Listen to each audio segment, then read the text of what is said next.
enrôlement licence ak validation licence dafa sorianto. ASC bi dafa nekk néegam secrétaire ASC bi dafa nekk néegam yore 20 cartes d'identité enrôlé na 20 yëpp jàll na tekkiwul ne am nga 20 licence de déedéet secrétaire bi dafay ñëw jël ay carte d'identité ñëw ODCAV ñëw toog ci machine bi joxe carte d'identité agent ODCAV bi dafay li muy njëkk a def mooy une vérification de conformité xool ndax photo bii ñi nekk ci carte d'identité bi ndax leer na su leerul da koy rejeter da nga koy reprendre xool ndax catégorie bi nga choisir ndax adapté na su baaxul da koy rejeter nga reprendre xool ndax localité bi nga renseigné baax na wala baaxul su baaxul da koy rejeter nga reprendre mooy benn loolu mooy première étape su étape boobu jàllee dafay am étape création ba nag ci lay dugalee yenn information yi validé maanaam jour bi secrétaire bi mën na koo enrôler licence mu ñëw mu jàll ODCAV vérifier conformité mu jàll ñu dem ba étape création mu génn ne suma mi qualifié na muusante su boobaa amoo fa licence donc balaa ngay mën a fay licence bi dafay jàll licence pour mu jàll faaw ñu créer ko ba création bi jàll ngay soog a mën a fay soo ñëwee bu dee ODCAV la am na code QR mën nga faa scanner nga fay merci beaucoup. c'est bon gis nga bi mu mujjee wax aussi il faut ñu ciy bàyyi xel gis nga enrôlement licence dafa mel ne comme ni mu ko waxee yow nga ñëw ne ODCAV man ñii laa bëgg a defaral licence sama jour yi laa bëgg ñu am licence nga dugal après ODCAV daal di war a vérifier yaa fi am jour yoo xam ne dañuy joxe seen pièce ASC bële ba pare ñëw joxaat la indiwaat pièce bi fii nii cas yooyu noonu su duggee bu demee ODCAV bu vérifier après da koy gis feneen yooyu dañ koy rejeter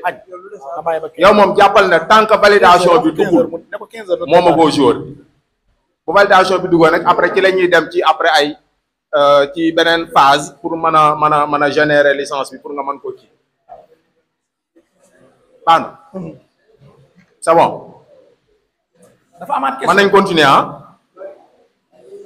c'est bon suma lu ci topp réserve voilà léegi suma nee na dañuy dem réserve suma taxawal foofu bul yéegaan ma ne dañuy dem ci réserve article yi wax ci réserve mu ngi nii 71 72 73 mooy wax ci réserve léegi ñaata cas de réserve moo am ma ne ñaata cas de réserve moo am waxu leen de ñaata cas de réserve moo am secrétaire boo ko jëf bàyyi nii non am micro bi laa rek jaar naa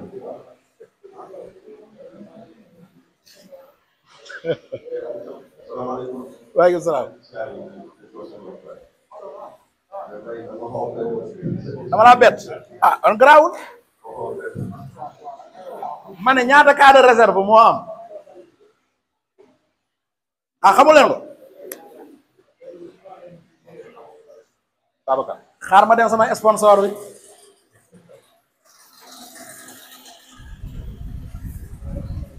waay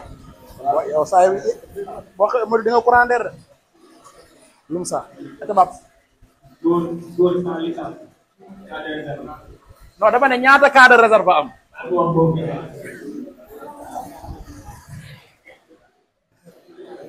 gars yi ñaata ma ne ñaata cas de réserve moo am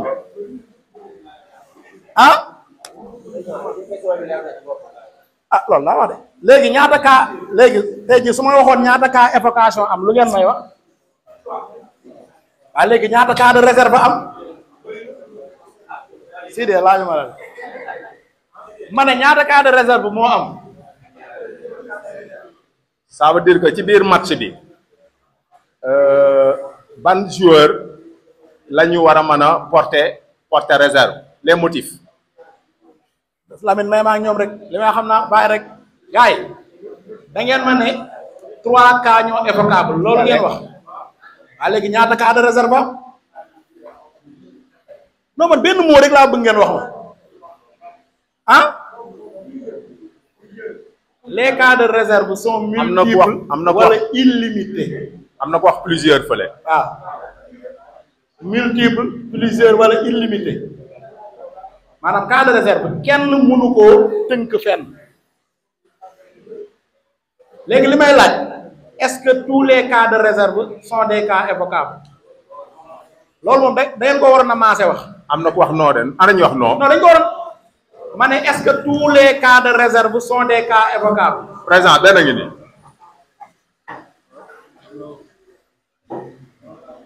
kala papi ok daa daw. ma ne est-ce que tous les cas de réserve sont des cas évocables est-ce que tous les cas évocables sont des cas de réserve voilà loolu moom c'est automatique loolu moom réflexe administratif la cas évocable yëpp mën nañ cee réserve mais nekkul cas de réserve yëpp la ñu mën a évoquer c'est bon donc da ngaa ñëw ci match nga xool ne joueur bi wala joueur yi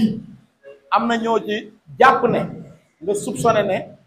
am na ay irrégularité par rapport à seen qualification wala seen participation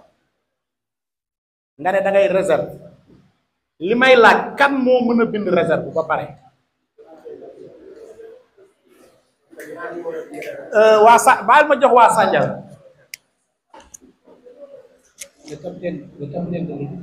le capitaine de l'ASC. De l'ASC. Ou le secrétaire de l'ASC. Ou bien le secrétaire de l'ASC. Mu ne le capitaine de l'ASC wala le secrétaire de l'ASC d'accord ngeen ku d'accord na wax ku d'accord na yëgal loxo ma jox ko parole waaw joxal ma ko parole la ni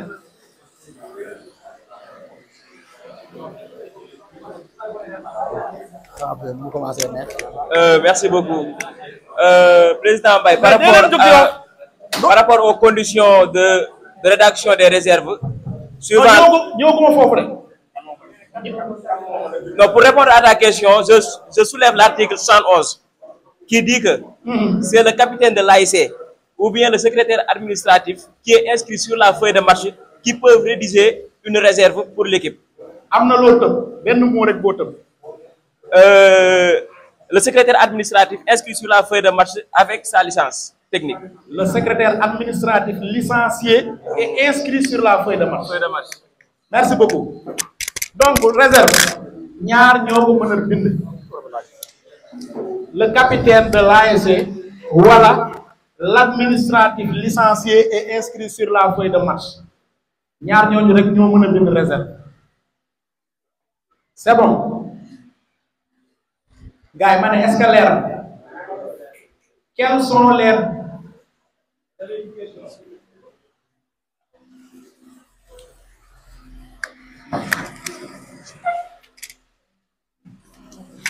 Maintenant, président Baye, par rapport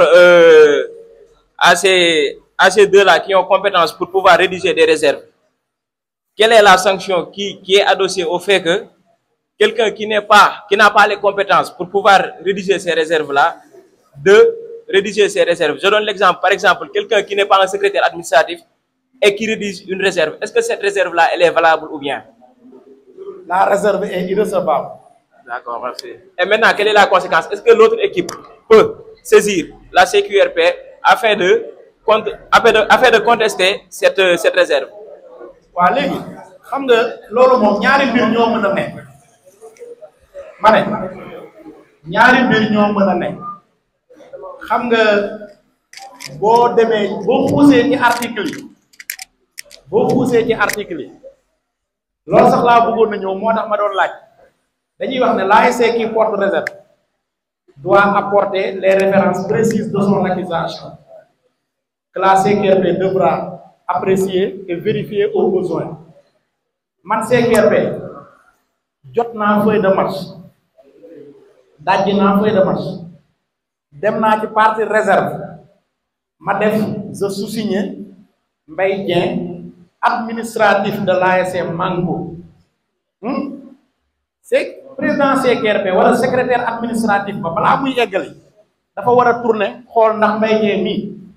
mu nga ca feuille de match ba waaw wala déet Mbaye Dieng mii ndax am na licence technique waaw wala déet su dee loolu condition yooyu noonu réunirul te jaratul muy continuer cette réserve est irrecevable di ci dégg nag lu ne dañoo jënd Iliman Sy dañoo fay Lamine Samb lu ne di nga ko ci dégg mais du jàpp mën na jàpp. ñu bàyyi xel comme niñ ko waxee woon sànq le rôle du délégué le délégué de match aussi daf ciy jouer benn rôle bu déterminant ci loolu parce que am na foo xam ne bu ñu fa tolloo délégué de match bi danañ soxla aussi moom version des faits par rapport ak loolu noonu même l'arbitre mën nañ ko solliciter pour ay complément d'information par rapport ak loolu parce que ASC bi kese tamit du wax rek ñu gëm ko de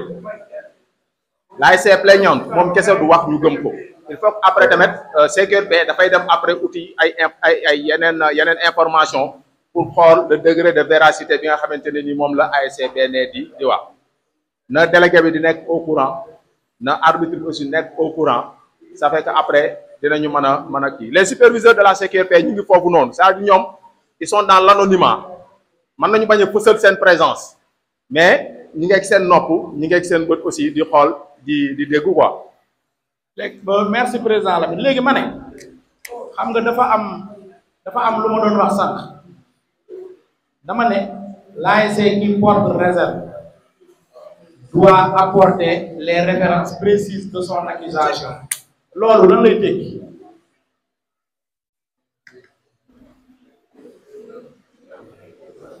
Siré joxal ma papi mel Siré yow moom doo fi wax bee boo nga toog mën nga ñibbi sax a teel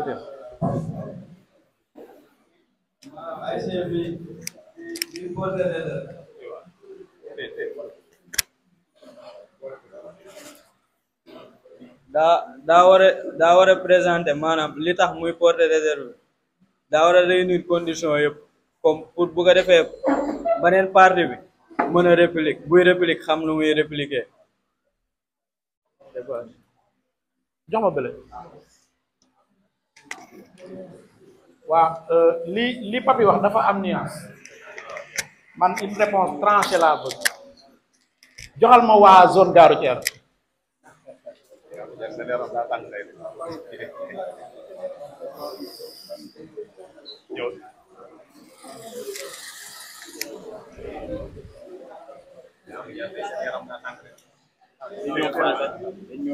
waa Manko la ñun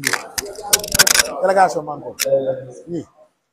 Président Mbaye par rapport à ça par rapport à ta question dafa am en droit lu ñuy wax acteur incombe probation la charge de la preuve incombe au demandeur. Merci beaucoup. Donc dama ñëw tey jii di accuser tey jii ASC bi sur les faits léegi faits yooyu noonu c'est à moi d'apporter les preuves de mes accusations que ne lii ak lii si laa sukkandiku pour tey jii nii mën a porter mes accusations. non yow membre CQRP nga. bien. c'est que bu ngeen li mu wax ci tënk rek dañ ne ASC bi tuuma laate dafa war a andi preuve yi wane ne Cheikh Ndoye mi dafa fraude ci identité am wala Cheikh Ndoye mi dafa waroon a démissionné te démissionné wu référence précise tamit daf cee am solo référence précise parce que des fois xam nga lan la ñuy gis des fois ñu gis ASC boo xamante ne xam na ne Mbaye Dieng mii daaw joué na Pastef te démissionné wu mais mu ñëw réserve ko non démission ok mais ci moment confirmation de réserve bi mu passé totalement à côté dafay am de léegi nag cas de figure yooyu su amee supporter bi di nga xam ne xamul dara ci nawetaan xam nga lu muy wax way demal seenu ma jóob ba booy bi Pastef rakkaaju moo soloon numéro 15 moo dugal bii ba CQRP atte Lamine Samb dañ koy jox xaalis fekk yow mi bind confirmation ba yow yaa bindul lu baax référence précise de son accusation bu ma koy tënk pour mu leer naññ terre à terre man damay màggali Touba man damay dem Touba comme yéen ñu ne Mbaye fooy dal man ne kër ga ñu yeew nag bi doo feeñ kan moo lay gis Touba fépp la ñuy yeew nag voilà mbala ñu wax nga ne kër ga ñuy toggee soos seen liggéey bi nga xamante ne 40 mën a soos lay toog doo feeñ mais Touba kër Serigne Salim bi jàkkaarloog jumaa ci ñaareelu néeg bi mais ku xam Touba day dox ba ci biir néeg bi fekk la fa su boobaa CKRP du sonn xam na fi mu lay topp xam na ban année la xam na ban ASC la xam na ban saison la xam na ban catégorie la day jubali ba ci yow jàpp la mais nag li ëpp ASC yi du ñu joxe les références précises de leurs accusations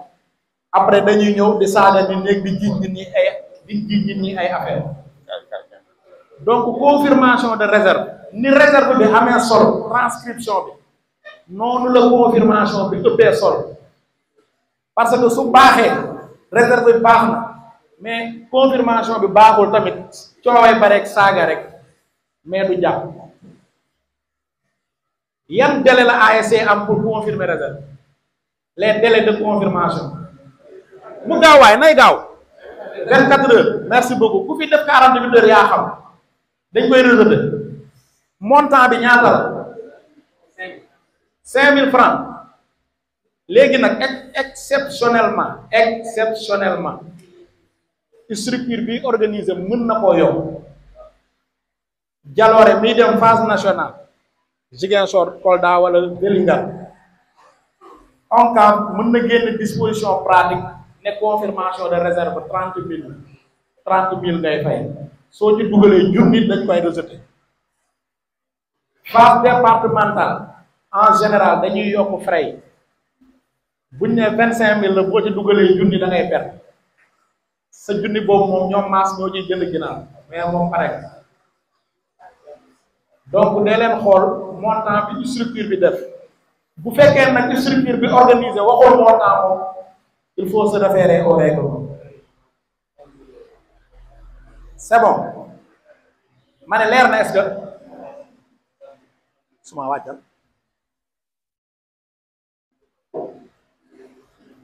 c'est bon réserve bu nekkee ne match bi en phase zonale la président CKRP de la zone Ndangam communal départemental à monsieur le président de la CKRP de l'ODCAV phase régionale à monsieur le président de la CKRP de l'ORCAV 2 phase nationale à monsieur le président de la CKRP de l'ONCAV structure bi organisé président CKRP moom ngay adressé dossier bi mais communal amul président CKRP ODCAV moom mooy siège foofu donc foofu da nga koy adressé président CKRP boobu semu waaw Lamine est-ce que doo jógee ci ginnaaw ñi fa yëkkati loxo bari na de waaw semu laay joxal ma semu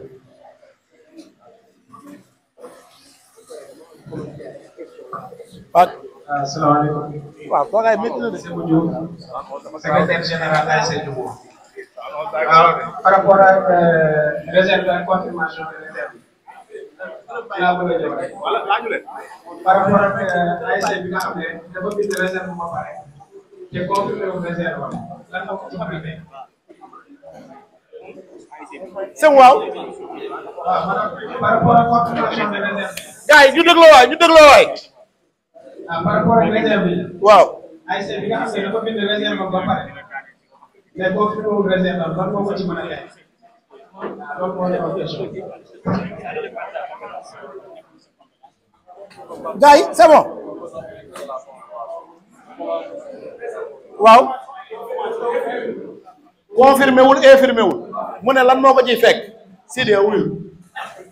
mu ne confirmé wul infirmé wul lu ko ciy fekk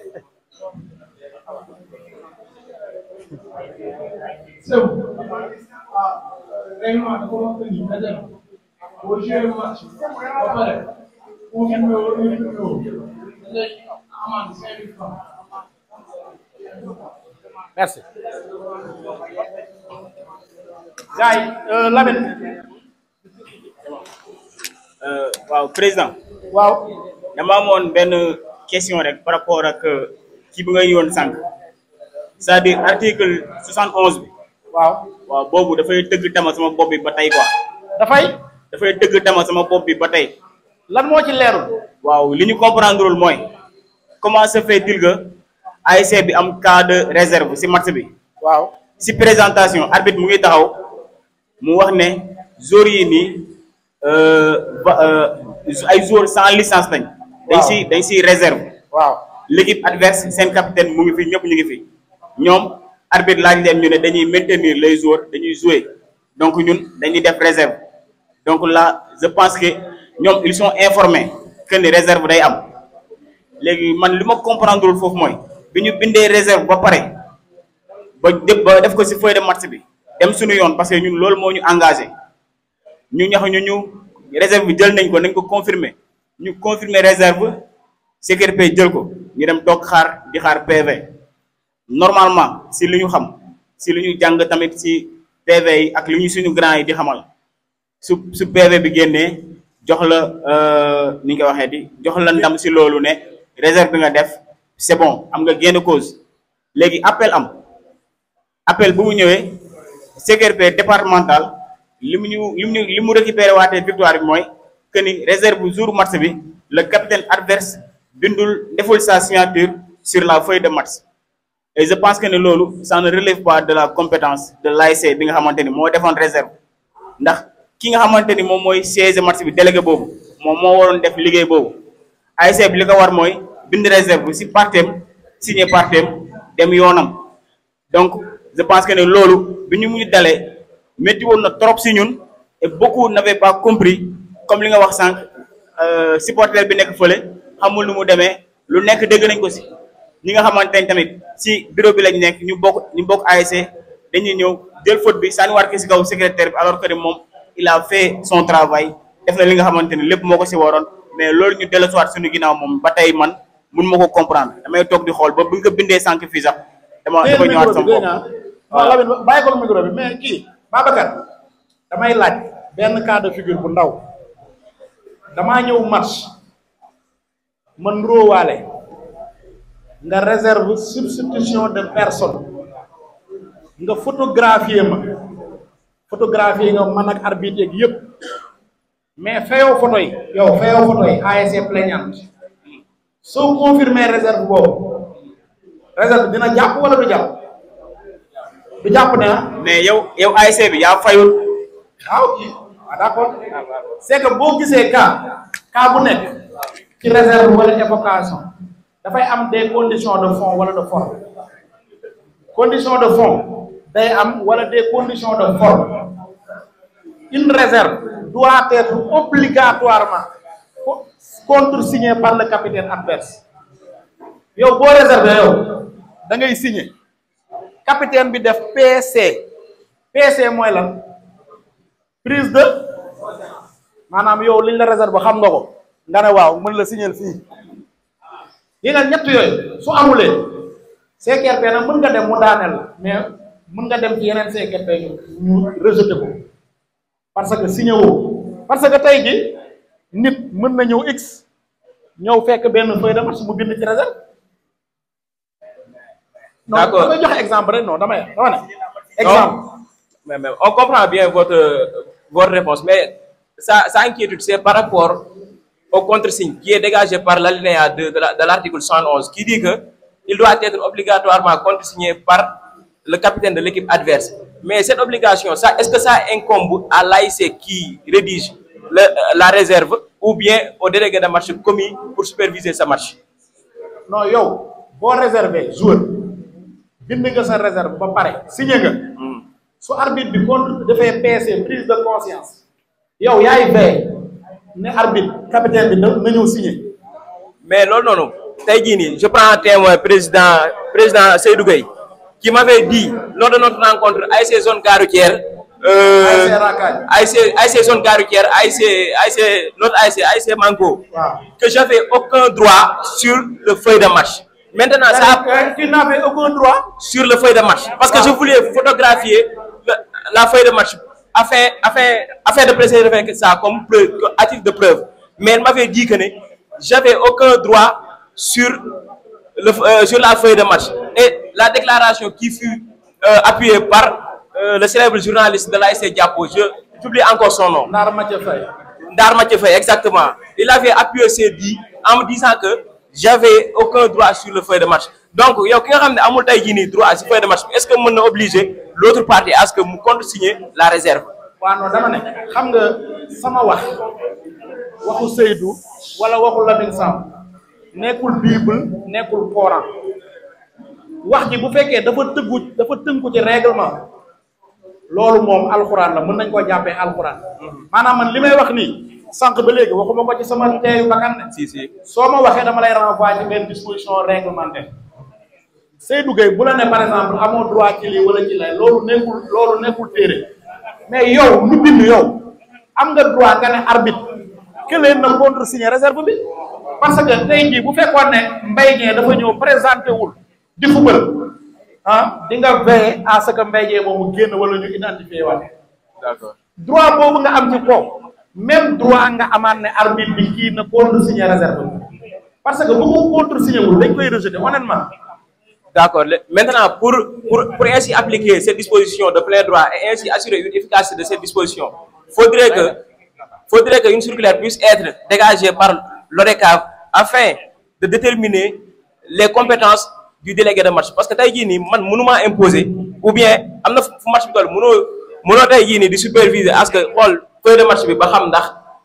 l'autre partie contresigné na document bi ou bien loolu je me dis que c'est du ressort du délégué de match de voir la conformité des déclarations ak tey jii manquement bu amee mu mën a saisir la partie ne ko lii ak lii ak lii ak lii ak lii ak lii. waaw léegi c'est que xam nga kii Babacar xaw ma noo tudd si kii. Mohamed Thiaw. xam nga tey jii nii man mën naa dem à la présentation ma ne damay réserve Mohamed Thiaw pour nos démissions sa capitaine ne d'accord na. Au moment de la transcription de la réserve ma changé motif bi ma bind fraude sur l'identité yow réserve boobu di nga ko nangoo signé xam nga doo ko signé lan moo tax nanga woo ko signé parce que waaj dafa substituer motif exactement xam nga xool nga bu baax xam ne waaj dafa substituer motif moo tax nanga woo ko signé même li nga def noonu même droit boobu nga am nga ne arbitre waa ji na signé réserve bi parce que bu ko signé wul baaxul honnêtement loolu métti na daaneel nañ la ci mais yàlla xam na ne ci règlement parce que buñ ko amaatoon te it noonu lañ koy àttewaat yow soo defatee réserve veillel ñu contresigné ko parce que loolu moo na ci règlement. D'accord, merci beaucoup pour vos réponses. Alors, présent. Lamine. Mohamed. Lamine.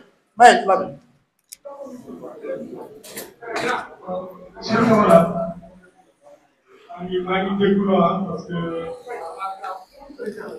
bu ma sañoon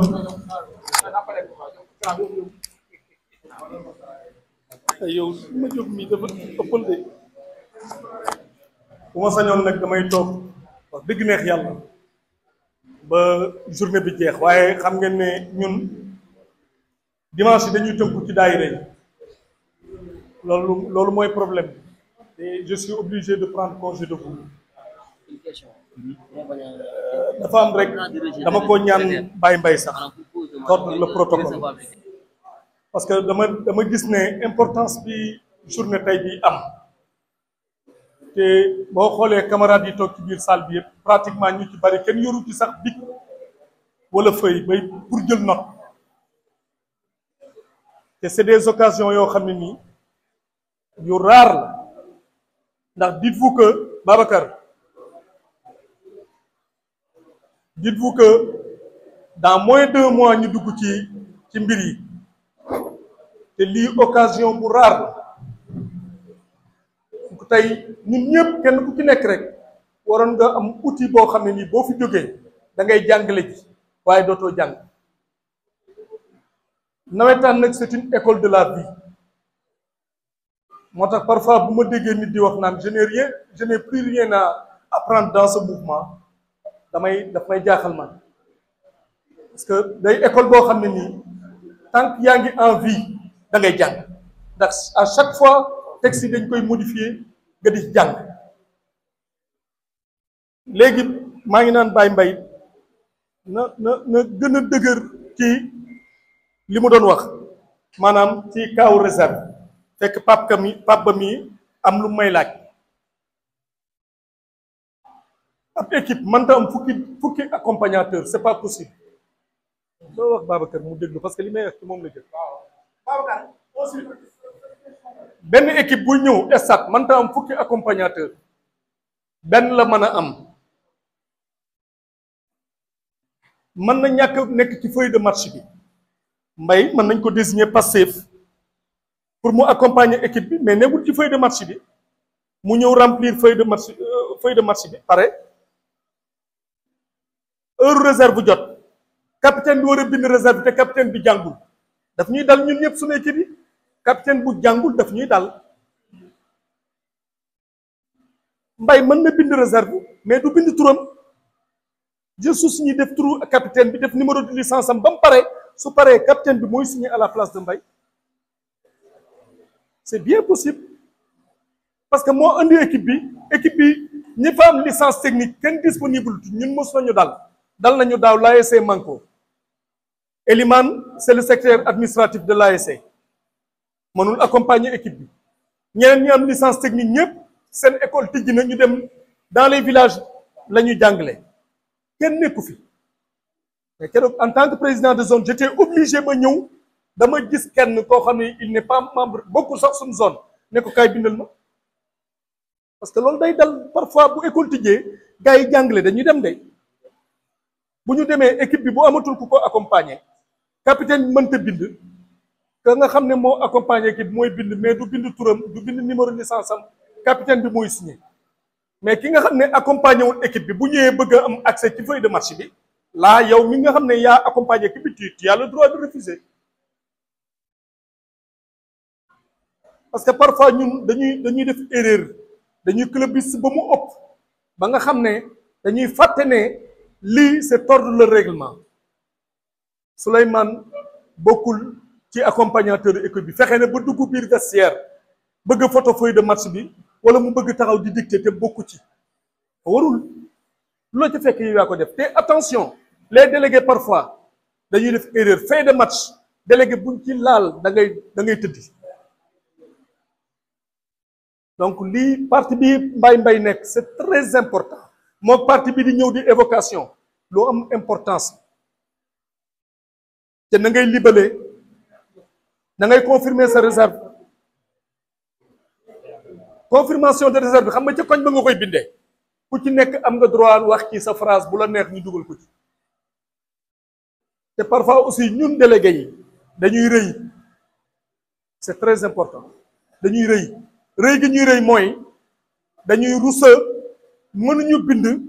bara mënuñu xamuñu formulaire bi ni muy demee buñ la ko bindalee nga rusa jël feuille bi teg man de soxna si ci samay délégué la bokk day am licence technique day accompagner équipe waaye buñ ko bindalee bu ñëwee dina teg feuille am di copier lañ ko bindal parce que mën ngaa juum suñ ko bindalee ca koñ ba ne ko kii parce que avant ñu ñëw stade danañ xam ne Mbaye Dieng mii la ñu ciblé pour non démission wala fraude sur l'identité wala falsification à la délivrance lu mu mënti doon mais dañ koy libellé jox ko moom bu ñëwee mais na recopier bu mu rëy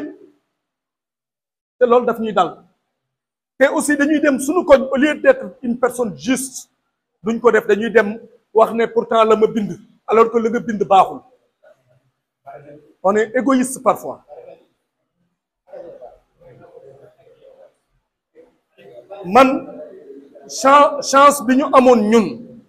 nii ngeen di jàngee léegi nawetaan ñun daawuñu ko jàngee nawetaan fii Sidie bu ñëwoon tey ji bureau ODCAV Mbaye Dieng ne ko Sidie baleel bureau bi nettoyé ko nettoyé table yeeg yooyu Sidie day yaakaar dañ ko yàpp alors que ci formation bi la bokk ça fait partie de la formation man bale naa nettoyé naa table jëndi naa añ te añuma ci taal naa ataaya te naanuma ci te loolu lépp sama formation la bokkoon parce que dañ doon toj sama xol li ñu toje xol bi mi mu paree xam nga lu ñu ma wax lii ñu def taxul nga een Mbaye Dieng parce que Mbaye la ko def parce que boo ko eenee nga xeex ko bu subaa bu la jekkoo da lay xeex lu am importance donc bu ma sañoon wax dëgg yàlla nii ko Mbaye di rime nii muy neex damay toog ba mu jeex ànd ko génn sincèrement te dites-vous que ne la zone 3 ak lu mënti am on a des cadres dans cette zone waaye mbay am na loo xam ne moom da nga ciy def xéewal mooy exemplaire yii ga waaw waaw voilà pour la zone dinañ ci am kon doléance boobu jeex na beneen bi ci topp mooy j'appelle tout le monde à l'unité parce que ñun looloo ñu war man defar moo ma war je fais partie des doyens de la zone bi fi mu toll nii bu dul tooñaa grand pape ba mii kenn maguma fi donc defar moo ma war j'appelle à l'unité unité fi muy jiitoo mooy dañuy jël intérêt crypto personnel teg ko ne jël intérêt zone bi teg suñu kanam ñun ñëpp nañ bàyyi intérêt ASC bi bu ñu demee ci ASC bi nañ nekk intérêt ASC bi fa la ne mais quand on est dans la zone intérêt zone bi moo ñu war a ñor ñun ñëpp te dinaa ko répété waat tey waxoon naa ko réunion CDB passé dana ma koy répété waat tey jii te man maa ciy jiitu man mi koy wax kii liñ ko mën a dimbalee ñun ñëpp mooy nañ bàyyi bu ñu toogee ak moom di wax ci nit wala ñuy yàq ci nit pour defar suñu bopp nañ koy wax lu jëmale zone bi kanam je me fais comprendre ou bien bu ñu toogateeg moom nañu wax intérêt zone bi bàyyi waxu nit bàyyi waxu clan ci loolu lañ ko mën a dimbalee parce que ku ñëw këram boo waxee ak moom dana la déglu mais lañ koy wax na jariñ zone